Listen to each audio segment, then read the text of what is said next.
Sahabat Darah Channel, apa kabar? Saya dengan Dr. Vito Damai, kita kembali lagi dan akan membahas mengenai jantung dan pembuluh darah. Nah, kali ini kita akan bahas mengenai apa saja yang perlu kita ketahui kalau kita mau tahu jantung kita sehat apa enggak.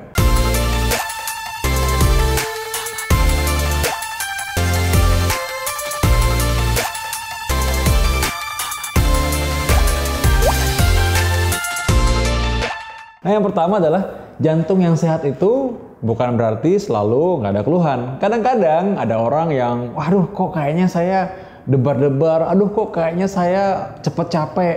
Belum tentu jantung Anda itu nggak normal. Ya siapa tahu itu normal kok, jadi tenang dulu ya. Jangan parno duluan, tenang dulu.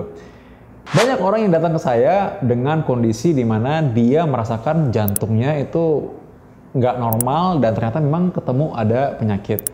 Itu hal yang memang menjadi alarm buat tubuh kita. Jadi karena itu jangan kita anggap enteng, anggap sepele. Karena kadang-kadang penyakit itu nggak bisa kita anggap lalu begitu aja dan dia datang mungkin sudah terjadi komplikasi. Jadi lebih baik kita mencegah daripada mengobati dan lebih baik kita mengetahui dari awal sampai sebelum terjadi komplikasi. Karena kalau sudah terjadi komplikasi, aduh repot mengobatinya karena seringkali pengobatan pun tidak bisa untuk memecahkan masalahnya dan nggak bisa kembali normal lagi. Jadi karena itu ketika jantung kita memberikan alarm, maka kita sebaiknya langsung aware dan juga menghargai, wah jantung kita harus dijaga nih, jantung kita cuma satu soalnya kan, nggak bisa ganti-ganti. Nah karena itu coba, yang pertama, kalau Anda merasa cepat lelah, cepat lelah ini sebaiknya Anda memang lihat dulu ya, apakah memang sesuai dengan usia Anda, artinya orang-orang seusia Anda juga merasakan lelah yang sama dengan Anda. Yang berikutnya, lelah ini apakah ini hal yang wajar? Coba Anda pernah check up atau belum? Benar nggak jantung Anda normal? Coba Anda cek dulu deh. Karena itu gampang sekali diperiksa.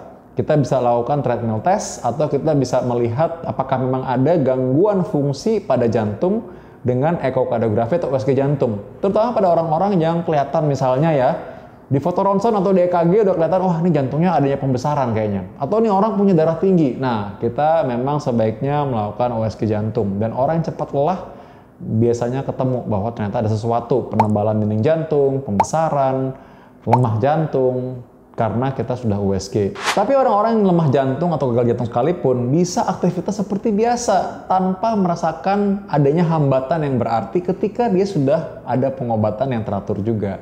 Jadi karena itu cepat lelah ini satu, belum tentu penyakit jantung. Dan yang kedua, kalau memang penyakit jantung, mungkin saja ini adalah tanda yang awal sekali. Jadi karena itu kesempatan untuk kita tidak sampai menunggu terjadi komplikasi yang berat. Yang berikutnya adalah orang kalau suka sesak napas dan rasanya sesak napas itu ketika tidur. Nah ini hati-hati ya, karena memang kalau ketika tidur suka sesak napas, itu malah mungkin karena penyakit jantung. Penyakit jantung nggak selalu karena kita olahraga atau kita aktivitas sesak napasnya keluar. Kadang-kadang ketika tidur malam itu cepat sesak dan akibatnya kita harus duduk supaya sesak napasnya hilang. Nah ini tanda penyakit jantung, lemah jantung dan ini perlu segera diperhatikan. Yang lain lagi yang paling orang khawatir adalah sakit dada. Sakit dada nggak selalu karena jantung juga, tapi memang kalau sakit dada seperti ditekan benda berat, seperti diremas-remas, apalagi tengah dada, keringat dingin, apalagi menjalar ke lengan kiri sampai ke bawah dagu, kita harus curiga.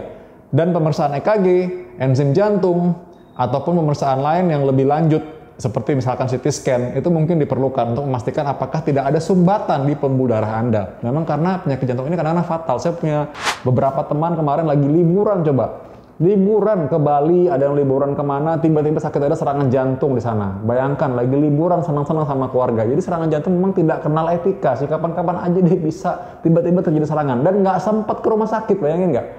Jadi karena itu jangan tunggu sampai terpaksa periksa. Karena itu hal yang menurut saya sangat sulit untuk bisa menerka atau menjamin kita bisa tertolong.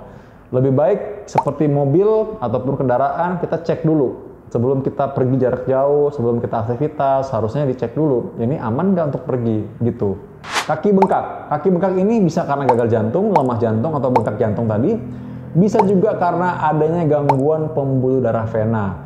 Bisa karena ada sumbatan, bisa juga karena ada gangguan di katup vena yang orang suka bilang varises. Padahal sebenarnya varises ini bisa terjadi tanpa ada tanda-tanda atau gejala yang lain-lain. Contoh misalkan orang kakinya suka tiba-tiba besar ketika bangun tidur, baik, normal. Habis kerja, bengkak.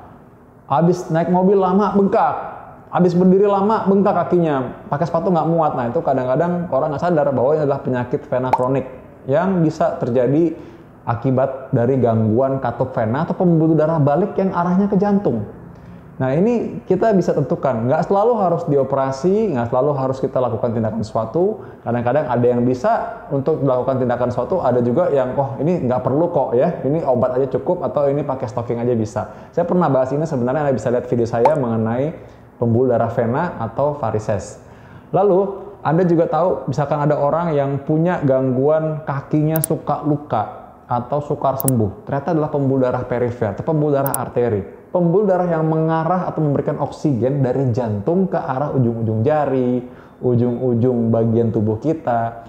Kalau terjadi gangguan, maka akan terjadi gangguan sesuai dengan fungsinya.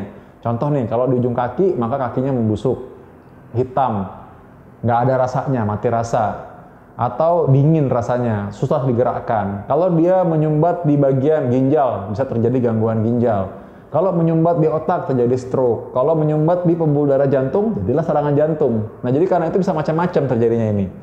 Kalau misalkan kita tanda-tandanya awal-awal, mungkin rasanya, aduh kayak kesemutan aja di ujung jari, atau mungkin, kok kayaknya kalau jalan berat ya, mungkin adalah gangguan pembuluh darah. Jangan sampai tunggu terjadi yang lebih berat, segera kita pastikan.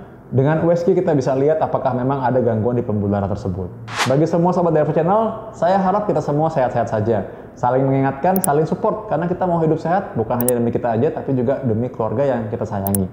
Kalau Anda sayang keluarga, maka Anda harus sayang diri Anda sendiri. Sampai ketemu lagi episode selanjutnya. Anda subscribe dan Anda tulis di komen apa yang ingin saya bahas lagi berikutnya. Anda coba kasih saran, kasih komentar, dan saya akan bahas nanti di episode berikutnya. Sampai ketemu. Dapatkan informasi medis langsung dari Dr. Vito dengan subscribe channel YouTube ini. Anda juga bisa membagikan semua informasi berharga di sini dengan cara share ke teman-teman atau kenalan Anda.